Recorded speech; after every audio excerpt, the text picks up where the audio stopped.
Fala, conspiradores. Eu sou a Paty. Eu sou a Beta. E eu sou a Tassi. Uhul! Juntas nós somos o Pode Conspirar. E para essa semana, para a gente trazer um episódio mais leve, né? As duas últimas foram temas aí um pouco mais pesados, mais de mistério. Hoje a gente vai falar sobre um tema clássico de teoria da conspiração, que é a teoria da Terra Oca. Nossa, gente. E antes da gente começar esse episódio, lembrando que lá no comecinho a gente já fez uma introdução lá no episódio sobre nazistas no centro da Terra. Então, se não me engano, é o episódio 19, né, Paty? Que você falou. 19. Então, se você quer ver lá o nosso comecinho, para você entender como a gente era nos primórdios. E mais uma vez, agradecemos pela paciência de vocês até que a gente chegasse aqui. Saísse do jogralzinho e viesse para cá. Mas, enfim, muito obrigada. E ouçam lá, porque tem algumas correlações, né? São correlações diretas, assim. Então, é legal de ouvir também. Bom, antes de falar do nosso tema, né? Vamos lá para o Conspiradores Comentam. Boa noite, homens e mulheres, moças e rapazes, meninos e meninas. Fique agora com Conspiradores Comentam. Oi! Mas vai ver antes da novela Marimar.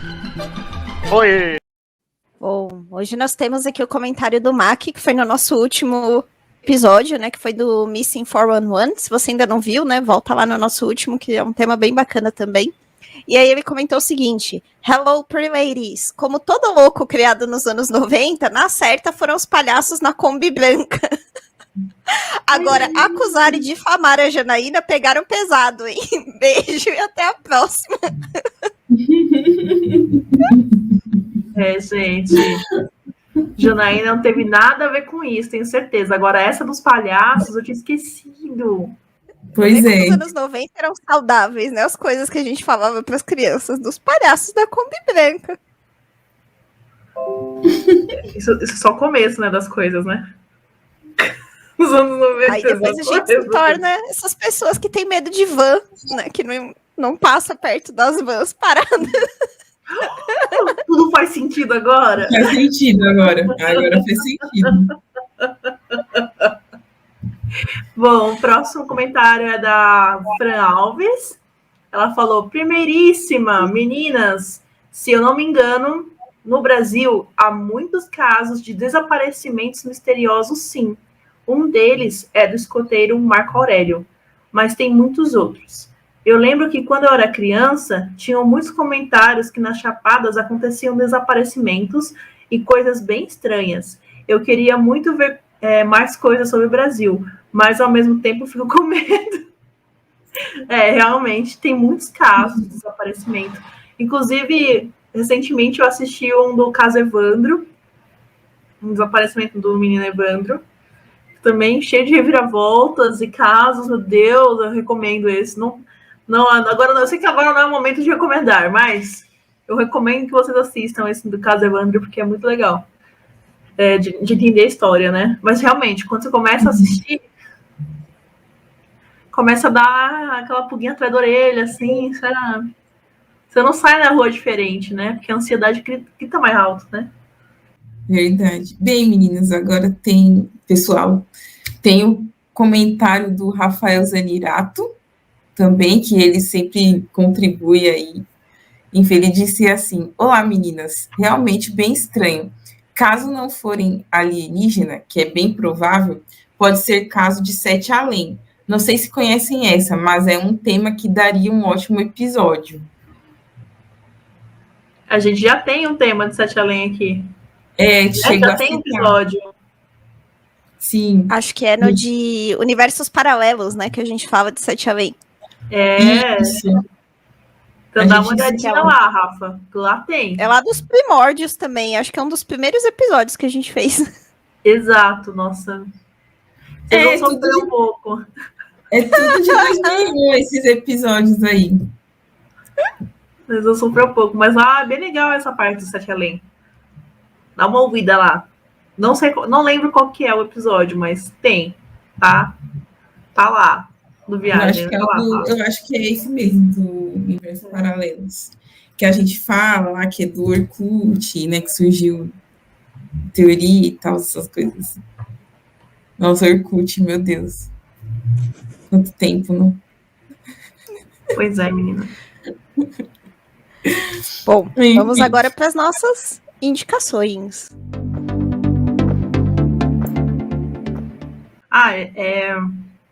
Então, a minha indicação vai ser o livro do Júlio Verne, que é Viagem ao Centro da Terra. É um clássico. É um clássico, então, se você não leu ainda, baixa aí em algum lugar, na Amazon tem também para você ler. Vale a pena, é divertida a história.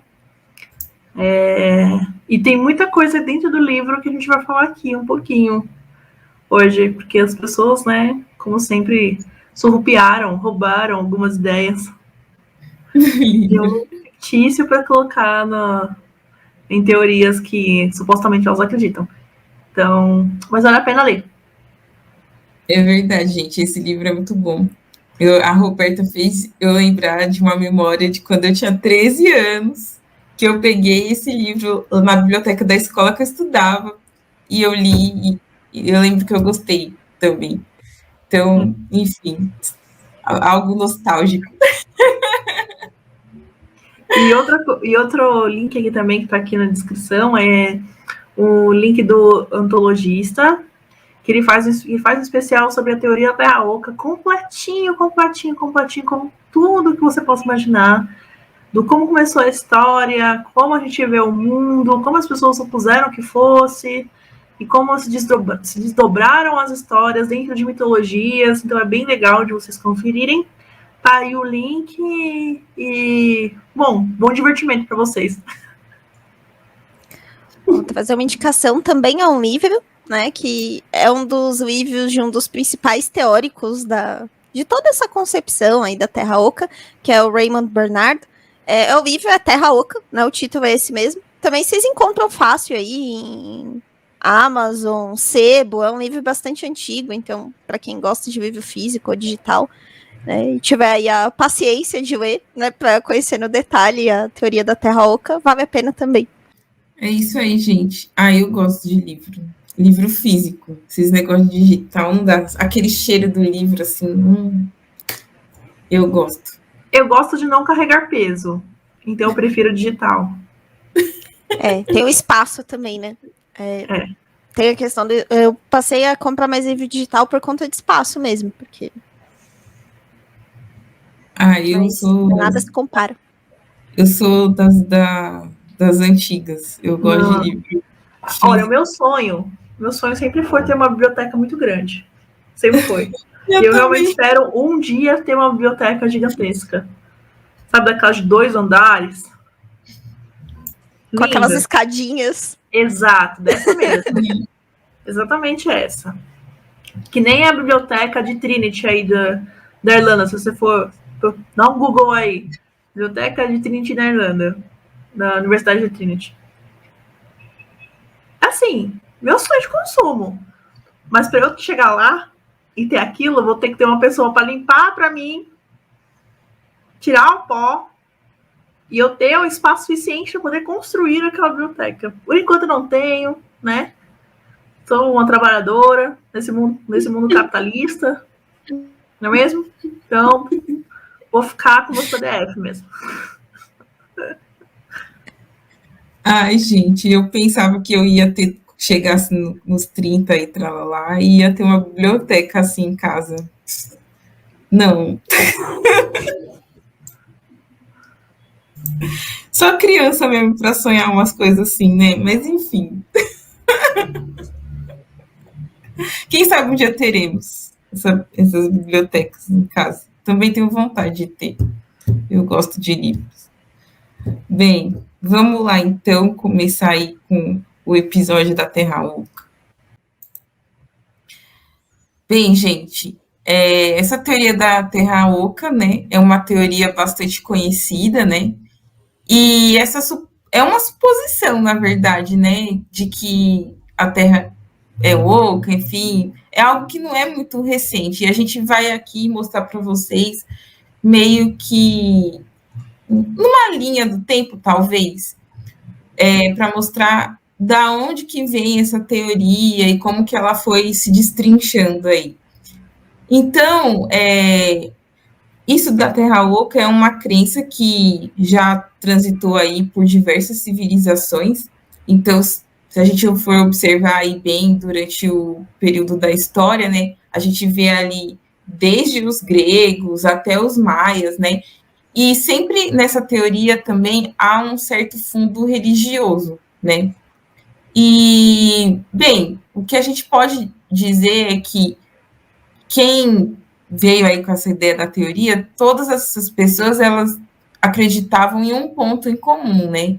Que as profundezas da Terra seriam também as profundezas do inferno, né? Onde as almas impuras, elas seriam enviadas e sofreriam aí pela eternidade. Mas a primeira teoria mesmo científica sobre a Terra Oca surgiu ali por volta do ano de 1692, onde o Edmund Halley, que foi o mesmo cara que descobriu a órbita do cometa, né, do cometa Halley, ele criou essa primeira teoria científica, e ele, o que ele concluiu para poder falar sobre essa teoria, né? Ele acabou percebendo que uma pequena variação no campo magnético do nosso planeta, e ele concluiu também que essa variação só seria possível se houvesse campos magnéticos internos.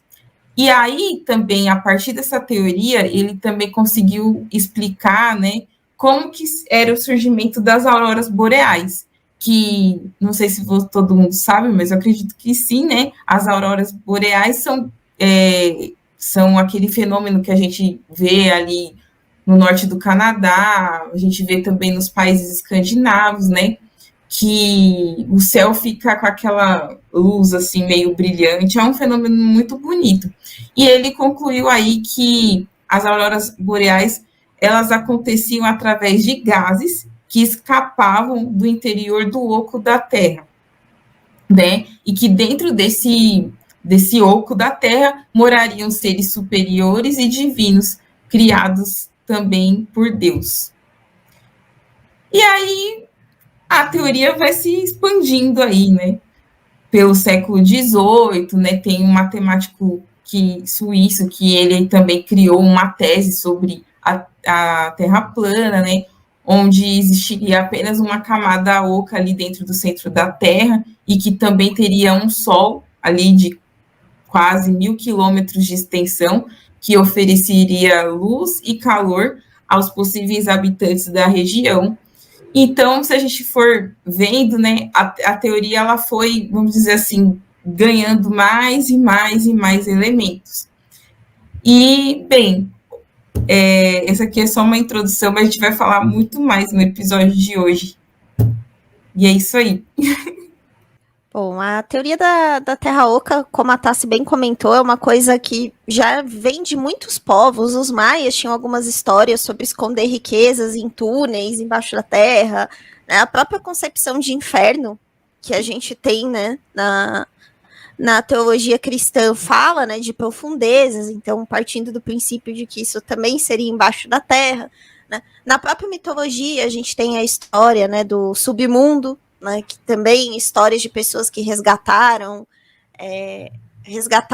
pessoas amadas do submundo, né? Então é uma concepção bastante antiga, mas a teoria da Terra Oca ela começou a ganhar esse contorno mais científico, né, com Halley, e começou a ficar super famosa por volta de 1800, 1818, 1819, que foi quando um dos principais teóricos da Terra plana surgiu, que foi o John Symes, que é citado até hoje em outras obras sobre Terra Oca, né? Esse cara, ele estava muito envolvido com explorações, então 1818 ainda estava aí na época das grandes explorações, de tentar desbravar outros lugares para encontrar riquezas, e um belo dia, né, nessas expedições que ele ia bastante, se interessava, elas começaram a se voltar muito para o Polo Norte, né? As pessoas queriam descobrir o que tinha ali, era bem inabitado, ninguém sabia direito o que estava por lá, né? E aí ele resolveu escrever uma carta pública na época, né? E ele encaminhou essa carta para vários jornais, várias revistas famosas, para alguns governos, dizendo que ele tinha concluído que a Terra era oca, né? Então que no interior a gente teria seres vivendo ali, condições de vida no interior da Terra, e que ele precisava de dinheiro para fazer uma expedição e conseguir provar isso, que a Terra é oca. Essa teoria dele é interessante, isso que a Tassi comentou também, porque ela tinha um pouco de teoria científica, mas também era religioso. Porque o que ele dizia é que uma matéria, né, uma matéria amorfa, que era o que era o nosso planeta no começo, com os movimentos ali de força centrífuga, ela não formaria uma esfera sólida, né, mas sim uma esfera oca. E aí ele dava alguns exemplos para isso, ele falava dos anéis de Saturno, das calotas de Marte, para dizer que estruturas ocas eram meio que um padrão da natureza. E que Deus, ele não criaria a Terra da forma que ela é, para não colocar vida no interior dela. Então ele dizia que não fazia sentido, de acordo, né, com essa visão que a gente tem, de Deus ter criado o universo, ter criado o planeta Terra, de que vamos dizer, todo esse espaço não fosse aproveitado. Pegando aí a ordem cronológica, né? Aí em 1864 a gente tem o Júlio Verne escrevendo A Viagem Central da Terra, baseado nessa teoria, certo? Que foi do Science. E em 1869 surgiu um outro cara, que se chama Cyrus Reed Teed, que ele se autoproclamava alquimista, o que eu acho isso sensacional. Você virar para as pessoas e falar, eu me considero alquimista, e aceite. Entendeu? Vocês não acham isso bom? Me considero alquimista, me chame de alquimista e é isso. E pegando essa visão religiosa, ele disse que ele teve um sonho, né? Assim como vários profetas, ele teve um sonho no qual ele viu uma mulher dizendo para ele que nós estávamos vivendo dentro da Terra Oca. Daí surgiu a teoria da Terra invertida na Terra Oca. A teoria dentro da teoria. Teoria freestyle da Terra Oca. Com certeza, sempre, né? Então, ele começou a difundir isso daí, começou a pregar, realmente como se fosse um pastor, e fundou um culto chamado os Koreshans, onde Koresh é o hebraico para Sirius, que é o nome dele, né? Cyrus. Mas, enfim, naquela época já tinha teoria matemática suficiente para entender que o que ele propagava era refutável, né? Mas, mesmo assim, as pessoas começaram a seguir. Porque o ser humano ele não se cabe em uma coisa só, né? O ser humano ele sempre quer evoluir, né? Então, vamos seguir um cara que falou que sonhou com uma mulher, que falou pra gente, olha, estamos vivendo dentro da Terra Oca, porque Deus é maravilhoso e criou a vida tanto fora quanto dentro da Terra, mas a gente está vivendo dentro, certo? Inclusive com sol dentro, e é considerado praticamente um paraíso. Então, se aqui é o paraíso, imagina o inferno. Fica aí a reflexão. Ele chegou a oferecer $10 mil na época para quem refutasse essa teoria dele, de que a gente está vivendo dentro da Terra Oca. Ninguém nunca conseguiu refutar isso, né? Porque, enfim, é difícil você refutar uma história como essa. Não tem como, você tem que sei lá, partir para opioides. Entendeu? Não tem como ser de uma maneira normal. Não dá. Não dá. E ele chegou a ter um número considerável aí de pessoas seguindo ele, né? Ele comprou um terreno na Flórida e montou essa seita, grupo, né? Montou isso lá na Flórida e chegou a ter 250 pessoas vivendo lá. E aí o mais interessante é que no final da vida, essa seita já tinha ficado uma coisa tão louca que ele falou para os seguidores dele que quando ele morresse, ele ia voltar para buscar eles. E meio que ia buscar quem ficou e revelar esses mistérios todos aí da Terra Oca, né? E ele morreu em 1908 e ficaram aguardando ele lá voltar. Logicamente, ele não voltou, né? E essa seita que ele criou, ela continuou existindo mais ou menos até a década de 80, quando os últimos seguidores, né, foram desistindo. Então foi um negócio que perdurou por bastante tempo. Meu Deus. Olha aí, né? Nós temos seres humanos que são muito...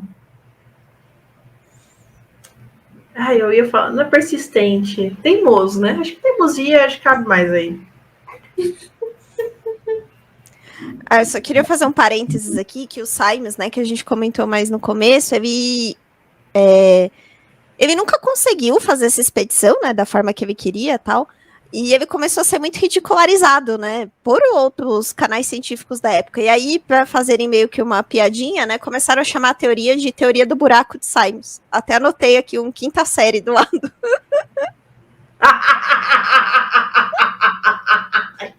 Que maravilhoso! Bem quinta série. Até engasguei. Ai, ai. Ai, Bom, gente. aí a gente tem lá em 1906, onde surge William Reed, né, pela verdade. Ele publica The Phantom Poles, onde ele afirma que nenhuma expedição tinha atingido os polos simplesmente porque eles não existiam. Então a imagem da Terra é que os polos não existem, certo? Ela literalmente tem uma entrada por cima e uma entrada por baixo. E que as pessoas não conseguiam chegar lá porque, de fato, não tinha como existir, não tinha como chegar, né? Porque eles não existiam, porque essas entradas, essas lacunas, né, seriam entradas para esse mundo interior, que seria a Terra Oca, né? Mas, assim, mais uma vez, as pessoas mostrando que são muito resilientes à questão de formação de teoria, porque a pessoa ela pega, se a gente pegar lá, como foi a introdução, né? A parte de mitologia, né? A parte religiosa, que pega a parte hindu, que tem a Agartha, né? Que você tem o centro da Terra, com várias coisas, várias missões para você cumprir, para você chegar e conhecer os seres mitológicos, conhecer os que são imortais e comer junto deles, se tornar junto a eles, né? As pessoas começam a capturar isso e a juntar e colocar esse tipo de mitologia em artigos científicos, né? Porque o The Phantom Poles foi considerado um artigo científico na época, para poder jogar na roda uma história que não tinha muito fundamento até então, e até hoje não tem, mas as pessoas vão criando, né, camadas e camadas, por mais que a Terra não tenha camadas internas. Badunts. Desculpa, a piada foi péssima. Ela não tem camadas, porque ela é plana, todo mundo sabe disso. Ela não é plana. Ela não é plana, ela é errada. Segundo o pai do DT Bilu, ela é côncava. Ou ela é convexa? Eu não lembro. Não dá para discordar do pai do Bilu. Retiro o que eu disse. Acho que é côncava, não é? Tem uma teoria também, que a Terra Oca é côncava. O quê? Como é? Sim, tem essa parte que fala que a Terra Oca é côncava, né? Tem algumas pessoas que afirmam, né, que há pessoas, né, que vivem na superfície interna de um mundo esférico oco, né? De modo que o próprio universo está no interior desse mundo. E aí eles chamam de hipótese côncava da Terra Oca. Nossa, então ela seria côncava e oca. Então, peraí, então as pessoas moram na parede da esfera, é isso que você tá falando pra mim? Isso mesmo.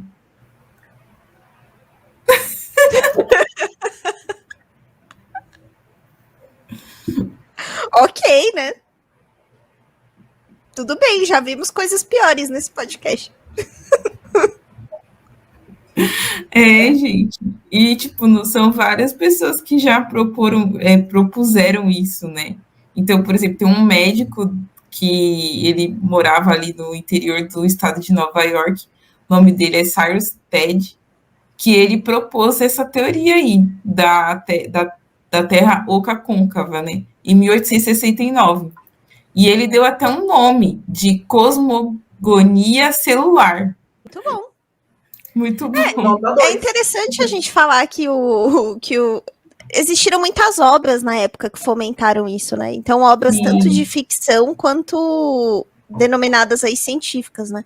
O próprio Simons, ele chegou a escrever um livro também, que era chamado de Simpsonia, né? E ele escreveu esse livro com pseudônimo, não é com o nome dele, com o pseudônimo de Capitão Seaborn, né?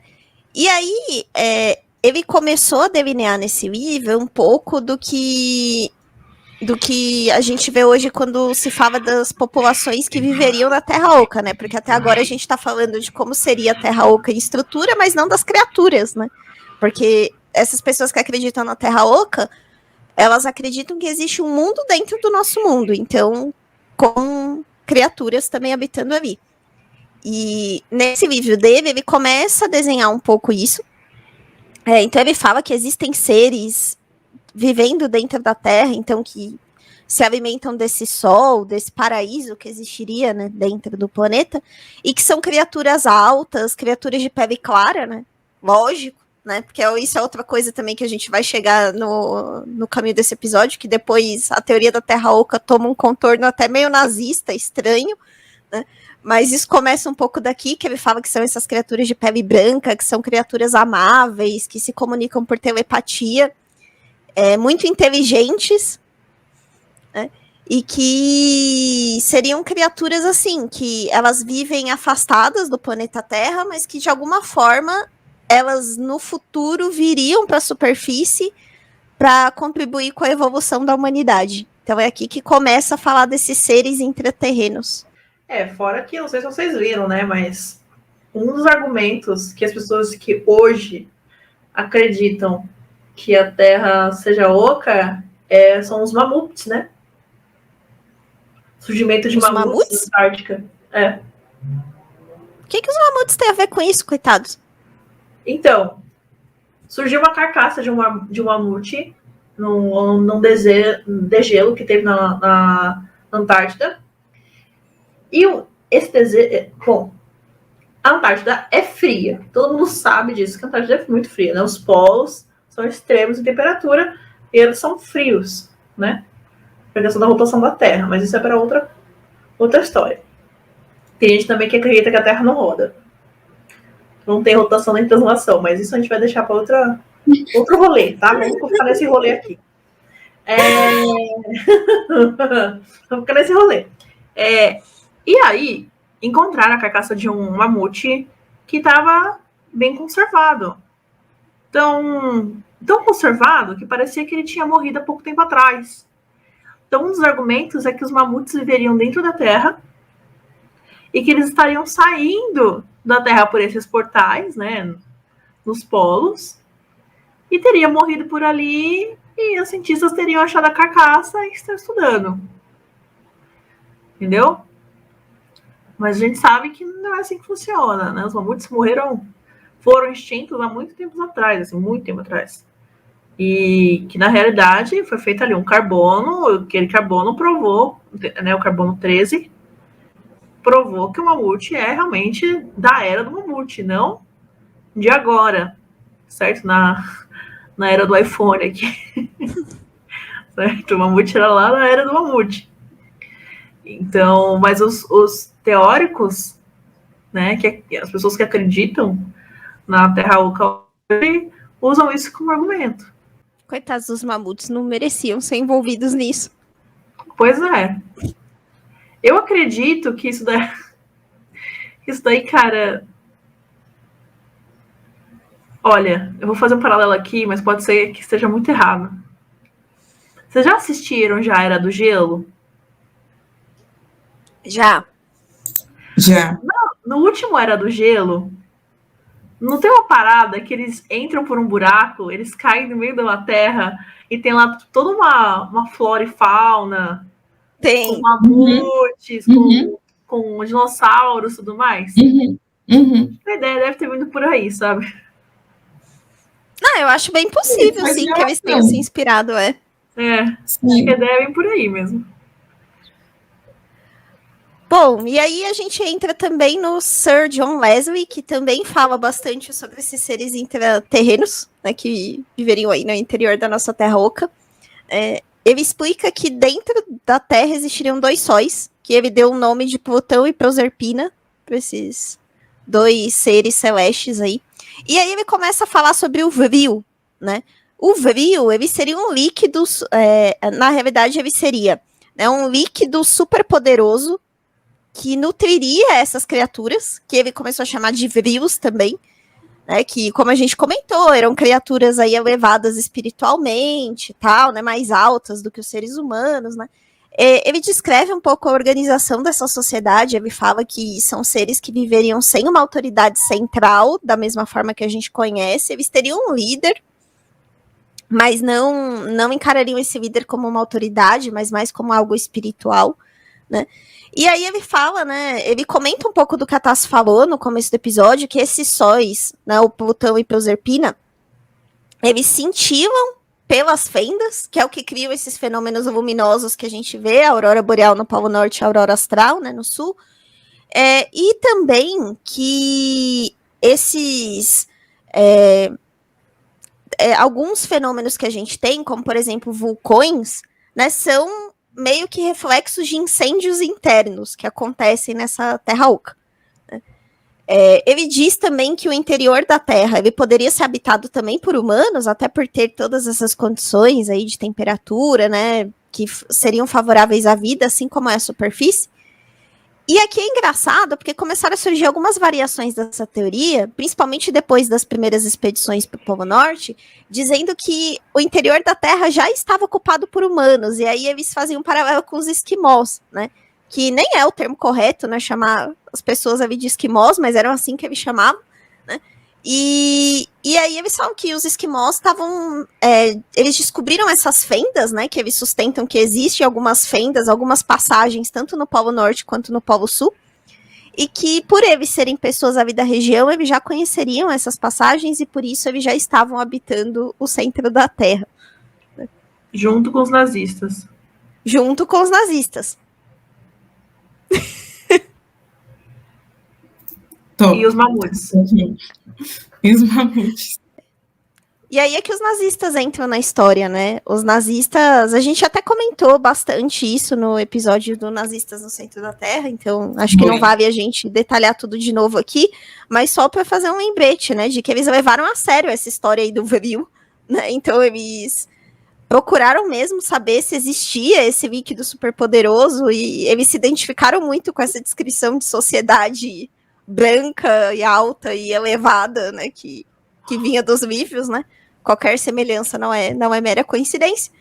E aí eles decidiram ir atrás disso para saber se era real e eles fizeram expedições. Então o governo nazista financiou expedições mesmo, tanto para os polos quanto para alguns lugares na Europa, que se dizia que também tinham passagens, e também para o Tibete, porque tem uma parte da teoria da Terra Oca que fala que ali na região do Himalaia tem uma passagem também. Ah, pronto, Janaína mora lá. Vocês não sabiam, agora a gente está revelando para vocês que a casa da Janaína é a Terra Oca. E vocês viram o portal brasileiro para a Terra Oca? Ratanabá. Não é Ratanabá, é a Pedra da Gávea, no Rio de Janeiro. Ah, não! Para! Não é possível. Como tem pessoas afirmando que a Pedra da Gávea tem um portal para a Terra Oca. Não, é isso. O Brasil tem todas. Orgulho de ser brasileira. Será que essa Terra Oca mora mesmo seres humanos? Agora eu tô pensando. Bom, humanos eles não seriam, não teria como. Teria que ser uma coisa diferente. Porque nazistas não são humanos. Vou deixar isso bem claro, são monstros. Melhor nem ir lá na Terra Oca, não. Deixa lá. Não, e tem a teoria de OVNIs, né? Falando que, na realidade, os OVNIs e extraterrestres, eles não são do espaço, eles são habitantes da Terra Oca. Então, eles estão passando por essas passagens aí no planeta, e como são criaturas que a gente não conhece, a gente presume que eles estão vindo de cima, mas, na realidade, eles estão vindo de baixo. Claro que sim. Faz todo sentido. Meu Deus. Total. Total, claro que é. Por que não vir debaixo da terra? Pro ET Bilu isso faz sentido, ele só fica no meio ali da floresta. Exato. Por isso que... Nossa, será que tem relação com isso? Porque dizem que ET são demônios. Já ouvi também falar. E se na Terra Oca seria tipo um inferno? Agora tá começando a fazer sentido na minha cabeça. Então, mas na realidade, dentro da Terra Oca é o paraíso. Mas nos povos antigos eles falavam que era um inferno, entendeu? Enfim, essa teoria é uma bagunça. É o paraíso. Então, essa teoria é uma bagunça, cara. Tipo, eu já declarei aqui, ó. Não existe isso, gente. Pelo amor de Deus. É que ela é adaptável ao seu gosto. Então, o que você achar que tem que ser, tem que ser. E eles vão pegando inspirações um pouquinho de cada coisa, né? Igual isso do centro da Terra ser o paraíso, eles pegam de um reino de Agartha, né? Só que eles distorcem um pouco o negócio do reino de Agartha, porque tem algumas passagens que falam sobre isso, principalmente em alguns trechos do budismo, alguns trechos também de textos da China e tal, mas em nenhum momento eles falam que esse reino fica no centro da Terra. Não tem essa informação nesses textos antigos.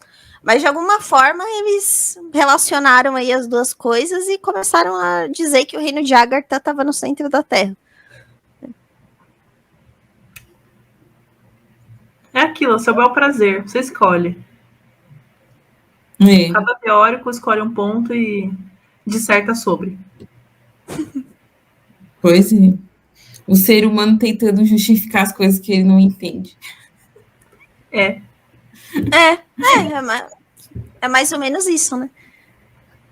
Sim. E aí, inclusive a teoria da conspiração de Hitler, né, que diz que Hitler não morreu, que é até uma que tá na nossa lista aqui para tratar nos próximos episódios, uma das teorias, né, para dizer que Hitler não morreu é que na realidade ele foi por uma dessas passagens no centro da Terra, né, e que lá eles estão formando outro Reich para voltar algum dia.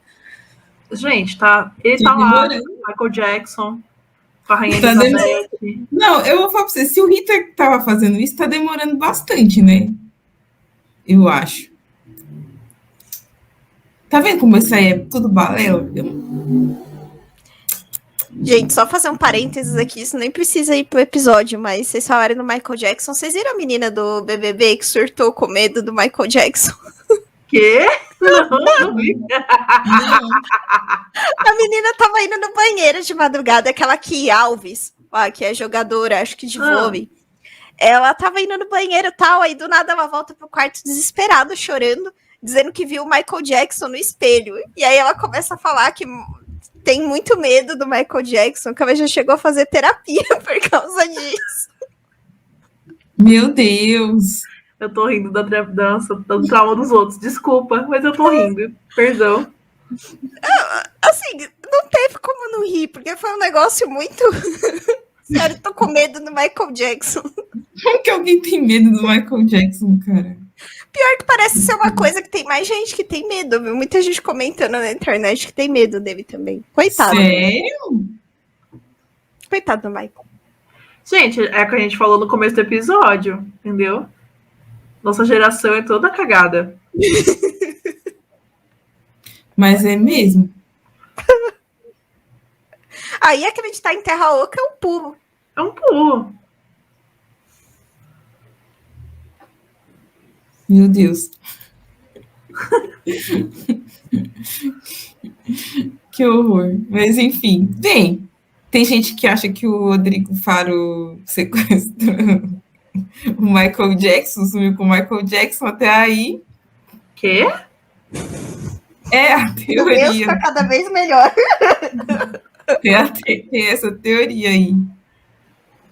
Que o Rodrigo Faro foi responsável pelo sumiço do Michael Jackson. Ok. Justo, faz todo sentido. Foram pra Todo. Terra Oca também, deixa eu ver lá na Terra Oca. Sim, Foi. claro. Enfim. Bom, pessoal, espero que vocês tenham gostado do episódio de hoje, né? Foi um pouco mais leve, né? A gente trouxe uma teoria mais, né, tranquila de tratar. Então, a teoria da Terra Oca existe aí até hoje, então vocês vão encontrar inúmeras variações, pesquisando aí em Reddit, Twitter, nos fóruns em geral, vocês vão encontrar várias outras coisas. Aqui a gente quis trazer mais como surgiu, né? E vejam, né, o nosso episódio de Nazistas no Centro da Terra, se vocês não viram ainda, porque complementa bastante o episódio de hoje. E até a semana que vem. Se você chegou até aqui, por favor, deixa o like. Eu estou mendigando like? Sim, estou. É o papel de todo youtuber, né? Mendigar like. Então, eu vou pedir para você, para que, se você está vendo os nossos rostinhos aqui, que você deixe o seu like, o seu comentário. E se você está escutando a gente em alguma plataforma de streaming, por favor, interaja. Deixa a sua nota, deixa o seu comentário. Vá lá no nosso @podeconspirar lá no Instagram, deixa o seu comentário no post do dia, manda DM que a gente responde, tá? Enfim, eu acho que esse episódio mostrou que a gente agora descobriu finalmente qual é a casa da Janaína. Acho que é isso. Beijo, gente. Até semana que vem. Tchau. Ai, pois é, gente. Descobrimos aí a casa da Janaína, discutimos aí um pouquinho sobre Terra Oca. A Roberta fez aí propaganda, então eu também vou fazer um pouco de propaganda aqui. Gente, curtam mesmo, compartilhem, porque a gente tem que ir esse ano no Teleton, porque eu preciso conhecer a gente tem que trabalhar no Teleton, gente, para ajudar as crianças lá, vários influenciadores, né, o pessoal, youtubers, essas coisas, então a gente tem que estar lá, gente, aí vocês veem a gente na TV, entendeu? Então, hashtag pode conspirar no Teleton. Podem subir a hashtag aí no Twitter, enfim, em todos os lugares. É isso, gente. Aproveitando. Já falei logo, tem que abrir para o público mesmo, né? Para ver se eles ajudam a gente. Quem sabe, né? É isso aí. É isso, galera. Até o próximo episódio. Beijos. Tchau, tchau. Tchau, tchau. Tchau.